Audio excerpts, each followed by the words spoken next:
ma'am. There was a shootout in my house. I don't know. Is there anybody else in the house with you? I don't know, but I'm scared.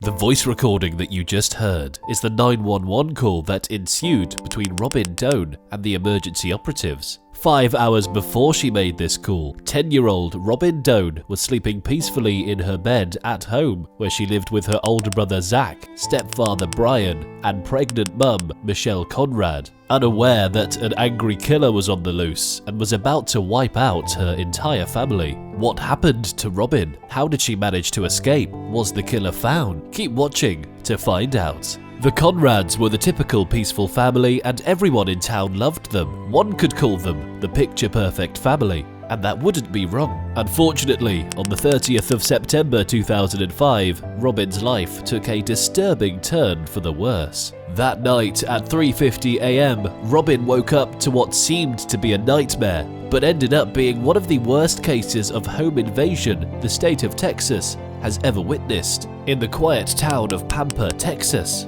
Robin Doan lives happily with her mother Michelle, her brother Zach, and her stepfather Brian. On the 29th of September 2005, as Robin was getting ready for school, she was met with a surprise by her stepfather. Brian had made her favourite food, pancakes, and she loved it. Robin couldn't be happier, especially knowing that her mother was 5 months pregnant and was expecting a baby. Robin looked forward to being the best big sister ever. After school, she got home to meet her mum trying out some maternity clothes. In her words, the clothes looked ugly, but it didn't matter. She was happy all the same. On the 30th of September, the next morning, the sheriff's office received a terrifying phone call at around 7 a.m. The call was made by Robin. During the phone call, Robin revealed that there had been a shootout at her house, and she didn't know if anyone was dead or alive, and she was scared. She gave the address of her house and stayed on the phone till the police got there. Officers hurry to the scene, unaware of what they are about to face.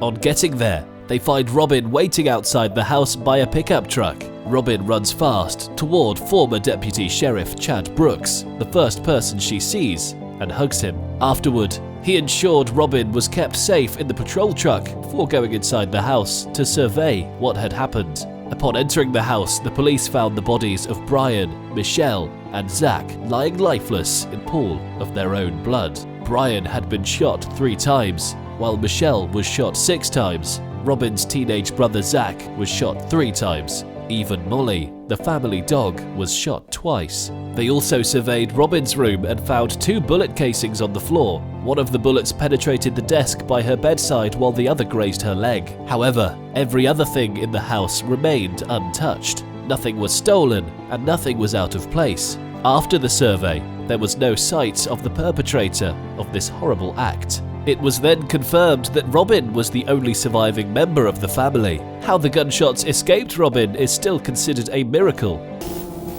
And so I'd never seen my daughter's dead 24 hours. What happened? At 3:50 a.m, 10-year-old Robin woke up to the sound of gunshots, screams, and the heavy footsteps of a man who came for her. According to Robin, the gunshot she heard woke her up. Then she heard screams from her mum amid the noise of the gunshot. She first ran to hide by the door, but when she heard heavy footsteps moving towards her room, she ran back to bed to pretend like she was sleeping. The killer came in and shot at her twice. Afterwards, the killer went straight to her brother's room and shot at him too. From then on, she knew she would never see her brother again. Seeing that she was still alive, Robin had to pretend as if she was dead for 2 hours. She had to wait until she was sure the killer was out of the house. The Conrads were a loving family. Who could have done this to their family? That was a question no one was able to answer, since the killer had left the house before the police arrived. The police had no clue who had done this to the beautiful family, why it had happened, or where the killer might be. The only pointers to the crime were bullet casing, shoe prints, and tire tracks. There was no DNA or fingerprints. It had been confirmed that it was not a burglary. As they try to solve the case, the answer to all their questions lies in another crime, committed in another state 14 hours before the Conrads were killed. Homicide. It came in that there were 2 people, and they had both been shot. They had just come home from shopping. They still had bags of food in their hand. On the 30th of September in Pineville, Missouri, the sheriff's office got a call around 10 a.m. about a double homicide. When the police got there, they found the victims of the crime lying in a pool of their blood. 70-year-old Orly McCool and his 47-year-old daughter-in-law Dawn had both come back from grocery shopping. Orly was shot once, while Dawn was shot several times. Just like the crime scene in Pampa, nothing in the house was stolen. Judging by the time printed on the receipt from their grocery shopping, they found that the crime must have occurred around 2 p.m. the day before the crime was reported. While the investigation was going on, the police discovered that Orly's truck was missing. Immediately, they entered the truck into the nationwide computer system as stolen. The shell casings from the bullets were also recognized as belonging to one Mr. King. Mr. King made a burglar report that his son, Levi King, had come into the house while he was away and stole several guns after breaking into his gun safe. Now, the double homicide of Orly and Dawn has been connected to Levi King, but Levi King is long gone. He already had a 24-hour head start. But as fate would have it, news reached the Missouri Police Unit stating that Levi King had been spotted and arrested for questioning. King was found in the truck by the Border Patrol in El Paso. He admitted having guns in the back. During his interrogation, Levi King admitted that he had committed the double homicide in Pineville. Levi was very cooperative and answered all the questions they asked him. The Missouri police locked the case upon Levi's confession. However, the case of the Conrad family back in Texas became cold. For weeks, the Texas Police Unit was unable to get any leads on the case, and Robin feared that her family's killer would never be brought to justice. Fortunately for them, the police department got a call from the Missouri Police Department. Levi King had asked to speak to one of the deputies he befriended at the Missouri jail. Levi King confessed to having committed another murder back in Texas. The mystery of the Conrad family murder has finally been unlocked. As you know, there's 4 more in Texas. Nobody was hunting him, nobody was questioning him, so I don't know why he made that statement.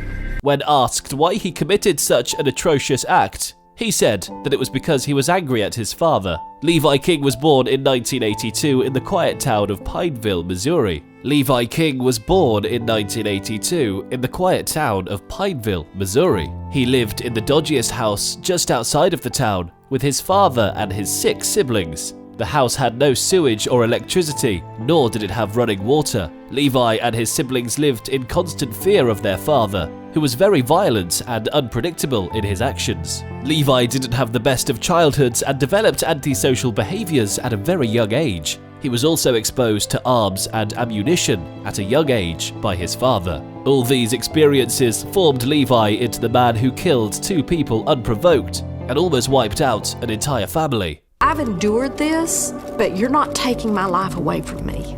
Even after everything Robin went through, she was bold enough to face the devil who took her loving family away from her. She testified against him and told him to his face that she wouldn't let him take her life away from her. Levi was sentenced to life imprisonment without parole. Levi King would never hurt another soul, and that is all thanks to Robin's bravery and testimony.